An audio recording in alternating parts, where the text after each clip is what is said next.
வணக்கம். நியூஸ் ஃபர்ஸ்டின் பின்னிரவு பிரதான செய்திகளுக்காக சுகந்தா தசிதர். முதலில் தலைப்புச் செய்திகள்.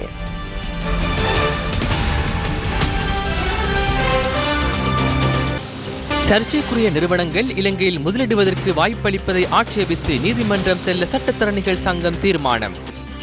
மிலேனியம் சேலஞ்ச் கோஆபரேஷன் நிறுவனத்துடன் பிரதமர் உடன்படிக்கையில் கைச்சாத்திட தயாராகுவதாக விமல் வீரவங்ச தெரிவிப்பு. தொழிற்சங்கங்கள் 130 மில்லியன் ரூபாவுக்கும் அதிக தொகையை சந்தா பணமாக அறவிட்டுள்ளமை அம்பலம். இத்தாலியில் உயிரிழந்த இலங்கை பிரஜையின் பூதவுடல் 25 வருடங்களின் பின்னர் நாட்டுக்கு. இனி விரிவான செய்திகள். அகில இலங்கை ஜமியத்துல் உலமாவின் சிங்கள மொழியிலான புனித அல் குர்ஆன் விளக்கவுரை வெளியீட்டு வைபவம் இன்று நடைபெற்றது. ஜனாதிபதி மைத்ரிபால சிறிசேன தலைமையில் பண்டாரநாயக்க சர்வதேச மாநாட்டு மண்டபத்தில் இந்த நிகழ்வு இடம்பெற்றது. அகில இலங்கை ஜமியத்துல் உலமாவின் ஏற்பாட்டில் சுமார் 8 வருடங்களாக புனித அல் குர்ஆனின் சிங்கள மொழியிலான விளக்கவுரை தயாரிக்கப்பட்டுள்ளது. விழாவின் சிறப்புரையை அகில இலங்கை ஜமியத்துல் உலமாவின் தலைவர் எம் ரிஷி முஃப்தி நிகழ்த்தினார். அதனை அடுத்து அகில இலங்கை ஜமியத்துல் உலமாவின் தலைவரினால் ஜனாதிபதி மைத்ரிபால சிறிசேனவுக்கு சிங்கள மொழியிலான புனித அல் குர்ஆன் விளக்க உரையின் முதற் பிரதி வழங்கப்பட்டது. இந்த நிகழ்வில் நாட்டின் நாலா பகுதியிலிருந்தும் உலமாக்கள், கல்விமான்கள், பாராளுமன்ற உறுப்பினர்கள் உள்ளிட்ட பலரும் கலந்து கொண்டிருந்தனர். குப்பை மேடுகளில் தீ பரவிய பல சம்பவங்கள் அண்மையில் பதிவான நிலையில் இன்று காலையில் அவ்வாறான ஒரு சம்பவம் இடம்பெற்றுள்ளது.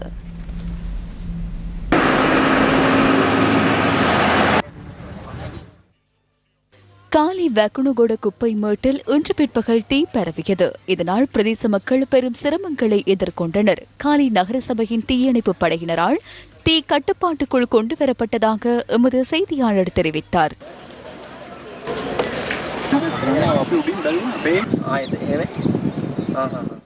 கொஹாங்கொட தேக்கவத்த குப்பை மேட்டில் அண்மையில் தீ பரவியது. இந்த குப்பை மேட்டில் இருந்து பல தடவைகள் மீத்தேன் வாயு வெளியாகியிருந்தது. குருநாகல் சுந்தராபுல குப்பை மேட்டிலும் அண்மையில் தீ பரவியது.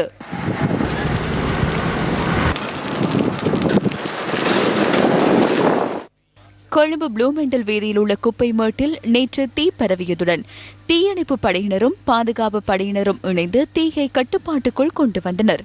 குப்பை மேடுகளில் இவ்வாறு தீ பரவுவதற்கான காரணம் என்ன? நிதி தூய்தாக்கலுக்கு வழிவகுக்கும் உத்தேச எண்ணெய் சுத்திகரிப்பு தொடர்பிலான வெளிக்கொணர்வு அடுத்து.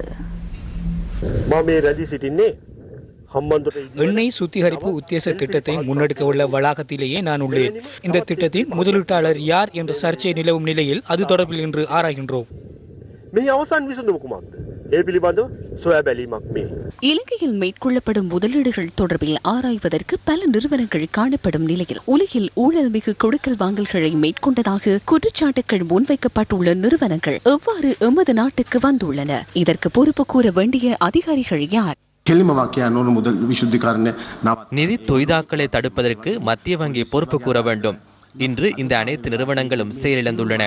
இதன் மூலம் நிதி தொய்தாக்கள் இடம்பெறுவதாக டிரான்ஸ்பரன்சி இன்டர்நேஷனல் நிறுவனம் கூட தெளிவாக கூறியுள்ளது. ஊழல் மோசடிகளோடு தொடர்புபட்டவர்களுக்கு முதலீடுகளை வழங்குவது பாரிய தவறாகும். ஆகவே நிதி தொய்தாக்கள் சட்டத்தின் கீழ் செயற்பட்டு அரசாங்கம் தலையிட்டு இதனை நிறுத்துவதற்கு செயற்பட வேண்டும்.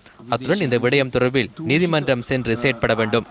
அவ்வாறு செயற்படாவிட்டால் எமது நாட்டை முன்னோக்கி கொண்டு செல்ல முடியாது.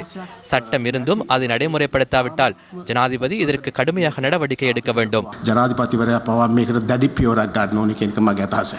இதேவேளை மக்கள் நலன் சார் விடயம் தொடர்பில் இது குறித்து உயர்நீதிமன்றத்துக்கு செல்ல எதிர்பார்ப்பதாக சட்டத்தரணிகள் சங்க ஒன்றியம் இன்று ஏற்பாடு செய்திருந்த ஊடக சந்திப்பில் தெரிவித்துள்ளது. இது மக்களின் பணத்தை சூறையாடும் செயற்பாடாகும். அரசாங்கம் இறுதி காலத்தில் முடியுமான அளவு பணம் உழைக்க முயல்கின்றது.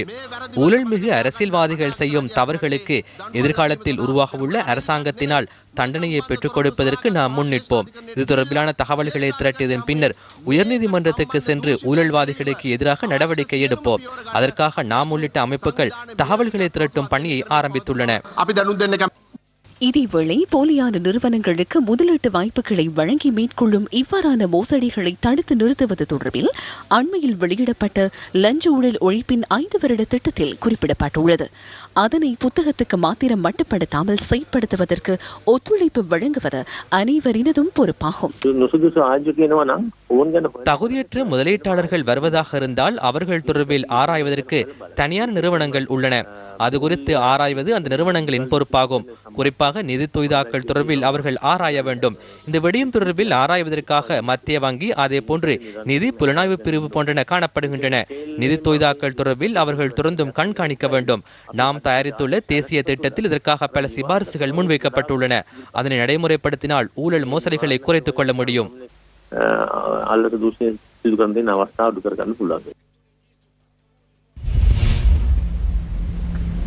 கொழும்பில் நடைபெற்ற மக்கள் சந்திப்பில் பாராளுமன்ற உறுப்பினர் விமல் வீரவங்ச இவ்வாறு கருத்து தெரிவித்தார். இந்த அரசாங்கம் ஆட்சிக்கு வந்தவுடன் இலங்கையில் உள்ள காணிகளை வெளிநாட்டவர்கள் மற்றும் வெள்ளையர்கள் கொள்வனவு செய்வதற்கான வசதியை ஏற்படுத்தி கொடுத்தது. வெளிநாட்டு அந்நிய செலாவணி சட்டத்தை திருத்தினர். மத்திய வங்கியின் கண்காணிப்பை நீக்கினர்.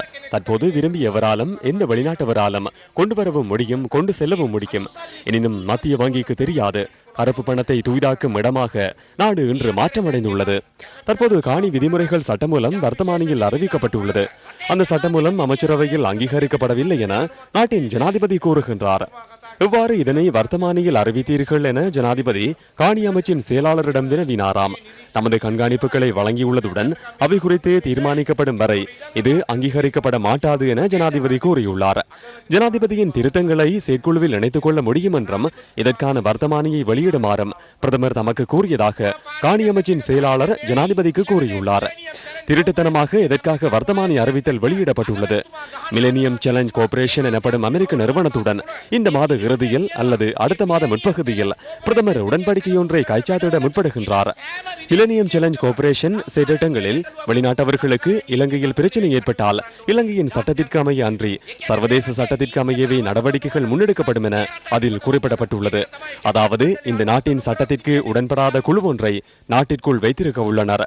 அமைச்சரவை அனுமதி வழங்கியிருக்காத நிலையிலும் இந்த காணி விதிமுறைகள் சட்டமூலத்திற்கான வர்த்தமானி வெளியிடப்பட்டுள்ளது. விமல் வீரவங்ச தமது உரையில் குறிப்பிட்ட விடயங்களை அதன் முக்கியத்துவத்தின் அடிப்படையில் நாம் மீண்டும் சுட்டிக்காட்டுகின்றோம். மத்திய வங்கியின் கண்காணிப்பு அதிகாரத்தை நீக்கும் வகையில் தற்போதைய அரசாங்கம் அந்நிய செலாவணி சட்டத்தை திருத்தியது. அதனூடாக நிதி தொய்தாக்கல் மையமாக இலங்கை மாற்றமடையும். ஜனாதிபதியின் பரிந்துரைகளை கருத்தில் கொள்ளாது பிரதமரின் உத்தரவுக்கு அமைய காணி விசேட விதிமுறை சட்டம் மூலம் வர்த்தமானியில் அறிவிக்கப்பட்டது. அமெரிக்காவின் மிலேனியம் சேலஞ்ச் கோர்ப்பரேஷன் நிறுவனத்துடன் பிரதமர் உடன்படிக்கை ஒன்றில் கைச்சாத்திடுவதற்கு தயாராக உள்ளார். நீர்த்தொட்டியில் வீழ்ந்த குழந்தை உயிரிழந்த சம்பவம் கிளிநொச்சி கிளாலி பகுதியில் நேற்று இடம்பெற்றுள்ளது. கிளாலி பகுதியில் வீட்டுக்கு அருகில் உள்ள நிலமட்ட நீர்த்தொட்டியில் 1 வயதான குழந்தையொன்று வீழ்ந்து உயிரிழந்துள்ளது. குழந்தையை காணாது பெற்றோர் தேடிய பொழுது நீர்த்தொட்டியில் குழந்தை வீழ்ந்து கிடந்த நிலையில் மீட்கப்பட்டது. பழைய ஆதார வைத்தியசாலையில் குழந்தை அனுமதிக்கப்பட்ட நிலையில் உயிரிழந்துள்ளதாக எமது செய்தியாளர் தெரிவித்தார். பாதுகாப்பற்ற நிலையில் வீட்டுக்கு அருகில் உள்ள நிலத்தடி மட்டத்திலான நீர்த்தொட்டிக்குள் விழுந்தை குழந்தை உயிரிழந்துள்ளது. உயிரிழந்த குழந்தையின் சடலம் கிளாலி பொதுமையானத்தில் இன்று நல்லடக்கம் செய்யப்பட்டது. தான் போகிறோம் தண்ணியண்டதும் காணுமா அவனுக்கு. அப்போ உடனே தொட்டிக்குள்ளே போக பிள்ளை அப்படி மிதந்தபடி இருந்தது. அப்போ உடனே தூக்கி என்ன தட்டினா தண்ணி ஒன்றும் தெரியல. பிறகு உடனே ஹாஸ்பிட்டலுக்கு கொண்டு போய் ஹாஸ்பிட்டலில் இருந்து பிறகு கிளிநொச்சி கொண்டு போய் கிளிநொச்சிக்கு 6 மணிக்கு போயிட்டோம். 6:35 மோசம் போயிட்டு சொல்லி வலிந்து காணாமல் ஆக்கப்பட்டவர்களின் பேரணி ஒன்று முல்லைத்தீவில் இன்று முன்னெடுக்கப்பட்டது. முல்லைத்தீவு மாவட்ட வலிந்து காணாமல் ஆக்கப்பட்டோரின் சங்கம் மற்றும் முல்லைத்தீவு முச்சக்கர வண்டிகள் சங்கத்தினர் இதனை ஏற்பாடு செய்திருந்தனர். முல்லைத்தீவு மாவட்ட செயலகத்துக்கு முன்பாக ஆரம்பிக்கப்பட்ட ஆர்ப்பாட்ட பேரணி கடற்படை முகாம் வரை சென்றது. நாங்கள் இந்த சர்வதேசத்தை நம்பி இருந்த இந்த கூட்டத்தொடரில் எங்களுக்கு ஒரு நல்ல முடிவு வரும் என்று. ஆனால் எங்களுடைய அரசியல் தலைமைகளும் தமிழ் தலைமைகள் அங்கே போய் அவர் இலங்கை அரசாங்கத்துக்கு துணை போன மாதிரி இன்னும் கால அவகாசத்தை கேட்டிருக்கின்றார்கள். ஆனால் அவர்கள் என்னத்துக்காக இந்த கால அவகாசத்தை கேட்டவர்கள் எங்களுக்கு தெரியவில்லை. ஆனால் நாங்கள் இந்த போராட்டத்தை விடுவதாக இல்லை. எங்களுக்கு நீதி கிடைக்கும் வரை, எங்கள் உறவுகள் எங்களுக்கு கிடைக்கும் வரை, எங்கள் உறவுகளை எங்களுக்கு கண்ணில் காட்டும் வரை எங்களுடைய போராட்டம் தொடரும். ராணுவம் என்ற வண்டியில் ஆம்புலன்ஸில் ஏற்றி கொண்டு போய் அங்கே வவுனியாவில் ஓமந்தையால கொண்டு போய் ஓமந்தையில இருந்து வவுனியா ஆஸ்பத்திரி கொண்டு வந்து அங்கே இருந்து கண்டிக்கு கொண்டு போய் கண்டியில இருந்து பதவியா கொண்டு போய் அது மட்டும் நான் பின்னாலே திரிஞ்சு என்ற பிள்ளைய பார்க்க கிடைக்கல. என்னுடைய மூத்த பிள்ளை எனக்கு வேற யாரும் இல்லை. என்னுடைய மூத்த பிள்ளை எங்களை பார்க்க வேண்டிய வயசுல இன்றைக்கு நாங்கள் பிள்ளைகளை தேடிக்கொண்டு தெருவாகிறோம். உங்களுக்கு இறக்கம் இல்லையா? இத்தாலியில் உயிரிழந்த இலங்கை பிரஜை ஒருவரின் பூதவுடல் சுமார் 25 வருடங்களின் பின்னர் யாழ்ப்பாணத்திற்கு கொண்டுவரப்பட்டது. 1945 ஆண்டு பிறந்த ஸ்டீஃபன் ஜார்ஜ் 1994 ஆண்டு மே மாதம் 24ஆம் தேதி தமது 49வது வயதில் இத்தாலியில் உயிரிழந்தார். நாட்டில் நிலவிய யுத்தம் காரணமாக பூதவுடலை கொண்டுவர முடியாமல் போனதுடன் சுமார் 25 வருடங்களின் பின்னர் இன்று அதிகாலை பூதவுடல் கொண்டுவரப்பட்டது. யாழ்ப்பாணம் சாவகச்சேரி சங்கத்தானையில் உள்ள அன்னாரின் இல்லத்தில் அஞ்சலிக்காக வைக்கப்பட்டுள்ளது. 1983ஆம் ஆண்டு இத்தாலிக்கு சென்ற 3 பிள்ளைகளின் தந்தையான ஜோர்ஜ் நோய்வாய்ப்பட்டு உயிரிழந்ததாக உறவினர்கள் குறிப்பிட்டனர்.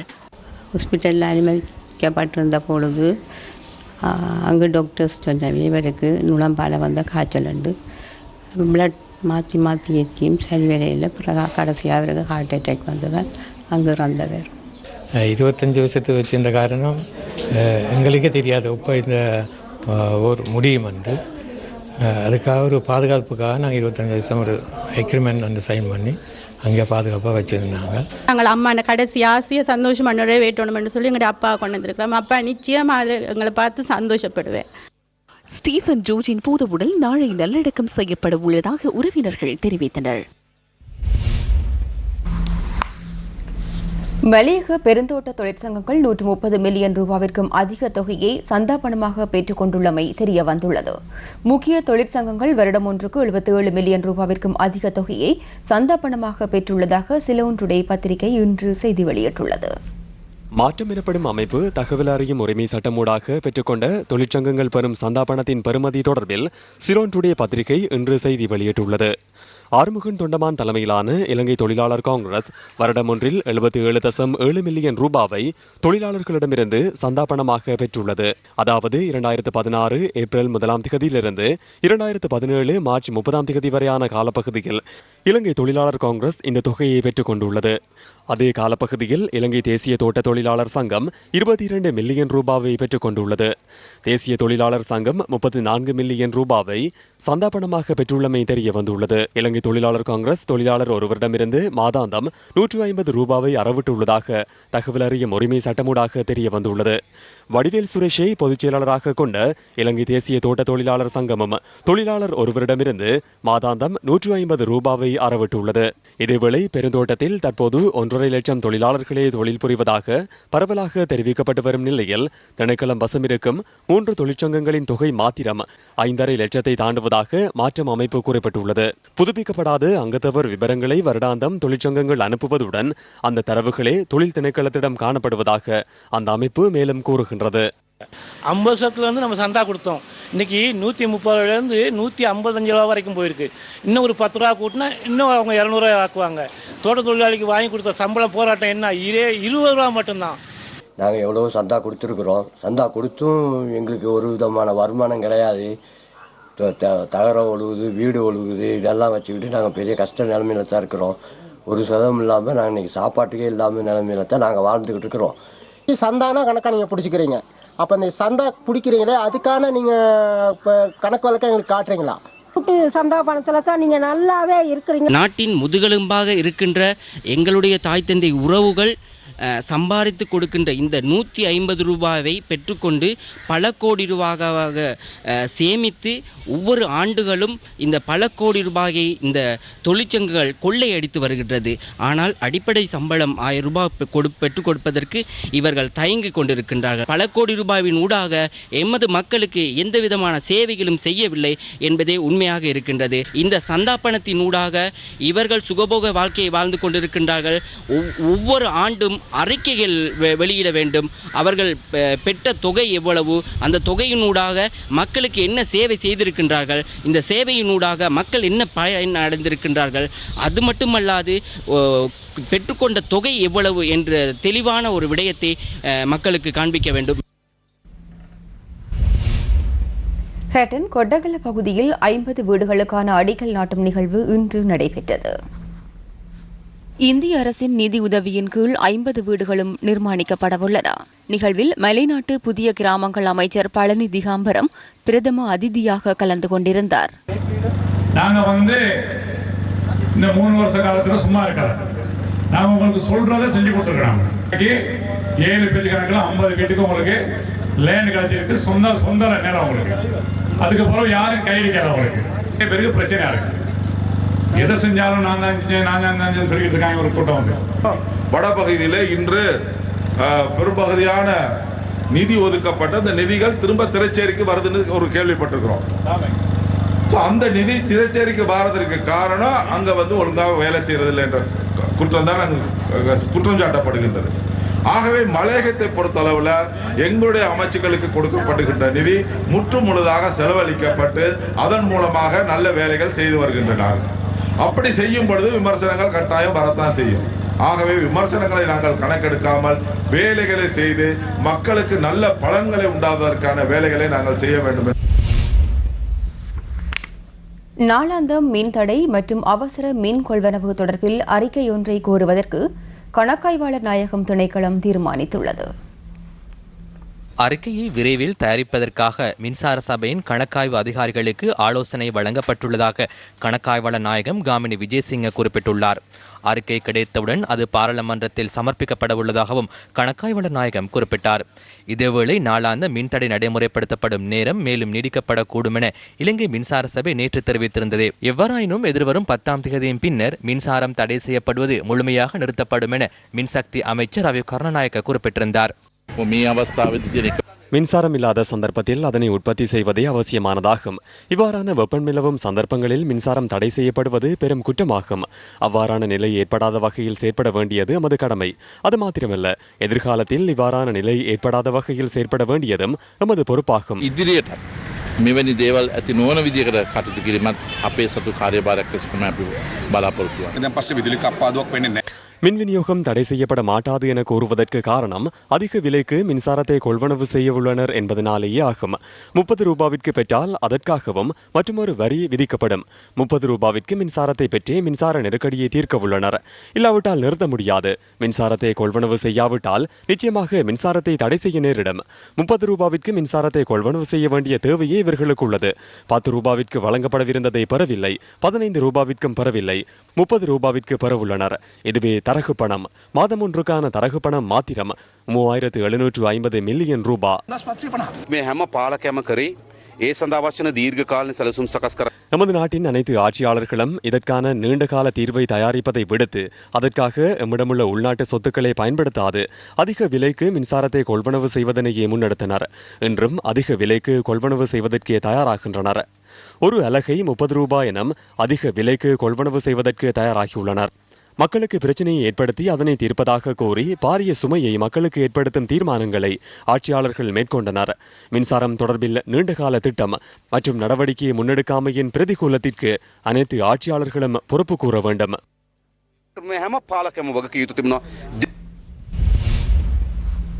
நெற்செய்கைக்காக நீர் விநியோகிக்கப்படும் நீர்த்தேக்கங்கள் பலவற்றில் தற்போது நீர்மட்டம் வெகுவாக குறைந்துள்ளது. இந்நிலையில் இம்முறை சிறுபோக விவசாயம் மேற்கொள்வதில் விவசாயிகள் பல்வேறு சிரமங்களை எதிர்நோக்கியுள்ளனர். கிழக்கிலங்கையின் அம்பாறை மாவட்டத்தின் பெருமளவான நிலப்பரப்பில் இரு போகங்களிலும் விவசாயம் மேற்கொள்ளப்பட்டு வருகின்றது. எனினும் நிலவும் வறட்சியுடனான வானிலையினால் சிறுபோக பயிர் செய்கை மேற்கொள்வதில் விவசாயிகள் சவாலை எதிர்நோக்கியுள்ளனர். அம்பாறை மாவட்டத்தின் DS சேனநாயக்க குளத்தினை நம்பியே பெரும்பாலான விவசாய நிலங்கள் காணப்படுகின்றன. குறித்த குளத்து நீரை நம்பி அம்பாறை மாவட்டத்தில் ஒவ்வொரு போகமும் சுமார் 80,000 ஹெக்டேரில் விவசாயம் மேற்கொள்ளப்படுகின்றது. இம்முறை 65,000 ஹெக்டேரில் விவசாயம் மேற்கொள்ள வேண்டும் என மாவட்ட விவசாய திணைக்களம் தெரிவித்துள்ளது. இந்நிலையில் நீந்தபூர், அட்டாளைச்சேனை போன்ற பகுதிகளில் விவசாய நிலங்கள் இவ்வாறு காட்சியளிக்கின்றன. செய்யறதுக்கு நான் உலை வரம் செரிக்கிற மாதிரி கிடக்கு, மழையும் இல்லை, தண்ணியும் துறக்கிறேன்னு சொன்னேன், மூலாந்தி தண்ணி துறக்கிறேன்னு சொன்னேன், துறக்க காணையும் இல்லை. இவ்வளவு நாளைக்கு தண்ணி இதால் இப்போ வெள்ளாமை செய்யாதால் இப்போ இன்னும் தொழிலில் ஒன்றும் கடும் பாதிப்பாக இருக்கு. திருப்பி வெள்ளாமை செய்கிறதுக்கு தண்ணீர் இல்லை, பாக்கியால் தண்ணி வரல, எல்லாம் உலகினா போல மெஞ்சாவன் அப்படி கிடந்து கொண்டிருக்கு. இந்த வெள்ளாமையை செய்வதற்காக வறட்சி காரணமாக இதுவரையிலும் எங்களுக்கு தண்ணி கிடைக்கப்படவில்லை. போன முறையும் வெள்ளாமை செஞ்சு பெரும் நட்டப்பட்டு நெல்லும் விலை குறையத்தான் போனது. இந்த முறை செஞ்சு எடுப்போம்ண்டு எள்ளுலை எல்லாம் செஞ்சு எடுத்தோன்னே இப்போ தண்ணி இல்லைங்காங்க. நிலவும் வறட்சி காரணமாக 33,889 குடும்பங்களைச் சேர்ந்த 1,12,988 பேர் பாதிக்கப்பட்டுள்ளனர்.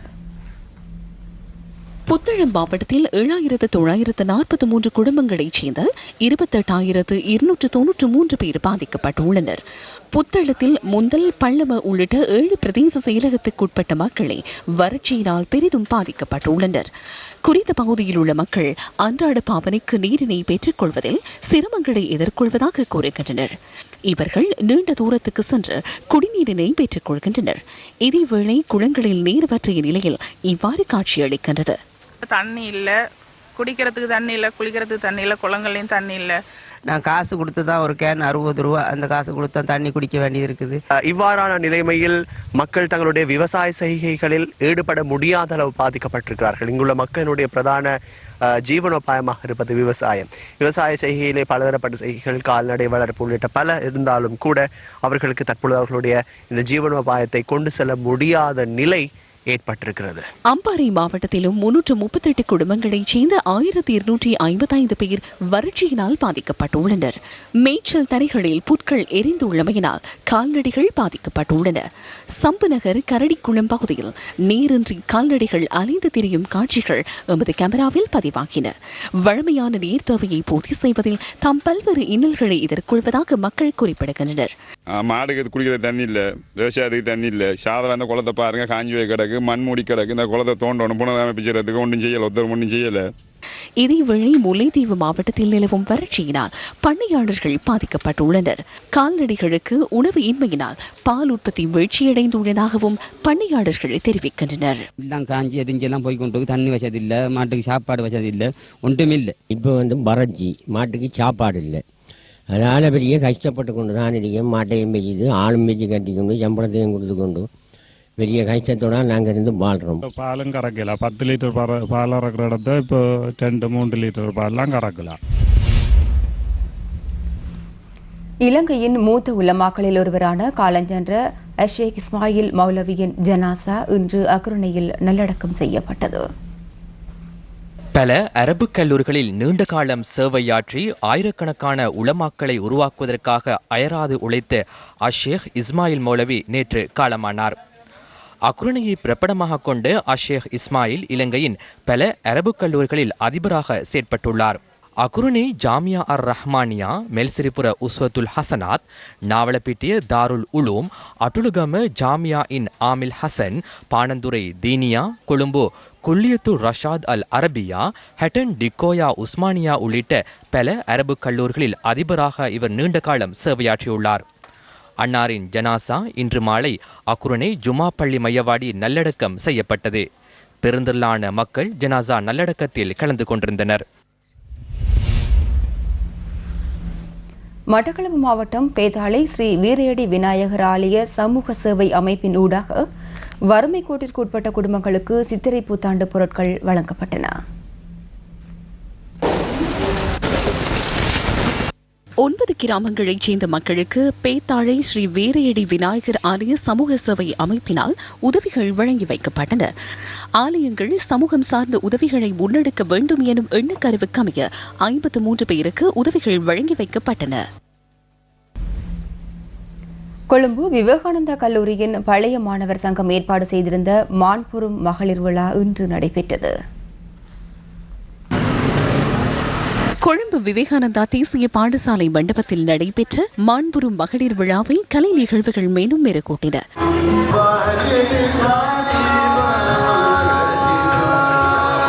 சர்வதேச மகளிர் தினத்தை முன்னிட்டு கொழும்பு விவேகானந்தா தேசிய பாடசாலையின் பழைய மாணவர்களினால் இந்த வலைப்பந்தாட்ட போட்டி ஏற்பாடு செய்யப்பட்டது. தொடரில் 5 அணிகள் பங்கேற்றதோடு லீக் போட்டிகள் கடந்த வாரத்தில் நடத்தப்பட்டன. ஐஸ் ரோம், கோப்ரா சிட் fire, dragon fire, black magic, golden eagle உள்ளிட்ட அணிகளே அவையாகும். தொடருக்கான இறுதிப் போட்டி கொழும்பு விவேகானந்தா தேசிய பாடசாலையின் வலைப்பந்தாட்ட திடலில் நடைபெற்றது. பாடசாலைகள் கால்பந்தாட்ட சம்மேளனத்தின் முன்னாள் தலைவரான MBZ ஃபாரூக் நிகழ்வில் பிரதம விருந்தினராக கலந்து கொண்டார். ஐஸ் ரோம் மற்றும் கோப்ரா ஸ்டிட்ஃபயர் ஆகிய அணிகள் இறுதிப் போட்டியில் மோதின. போட்டியில் 6-2 என்ற புள்ளிகள் கணக்கில் வெற்றியீட்டிய கோப்ரா ஸ்டிட்ஃபயர் தொடரில் சாம்பியனானது. பிளாக் மேஜிக் அணி 3ஆம் இடத்தை பிடித்தது. இதனிடையே ராமநாதன் இந்து மகளிர் மற்றும் புனித அன்னமாள் மகளிர் கல்லூரி அணிகள் சிநேகபூர்வ போட்டியொன்றில் விளையாடின.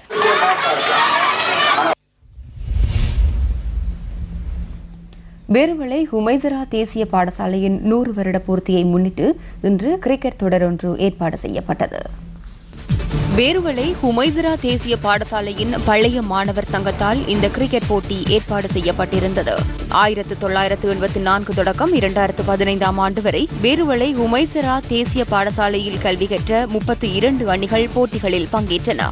1999 மற்றும் 2007ஆம் ஆண்டு அணிகள் இறுதிப் போட்டிக்கான வாய்ப்பை பெற்றன. பேருவளை ஹுமைசரா தேசிய பாடசாலையில் கல்வி கற்று வெளிநாட்டில் பணிபுரியும் பழைய மாணவர்களும் இதில் பங்கேற்றனர்.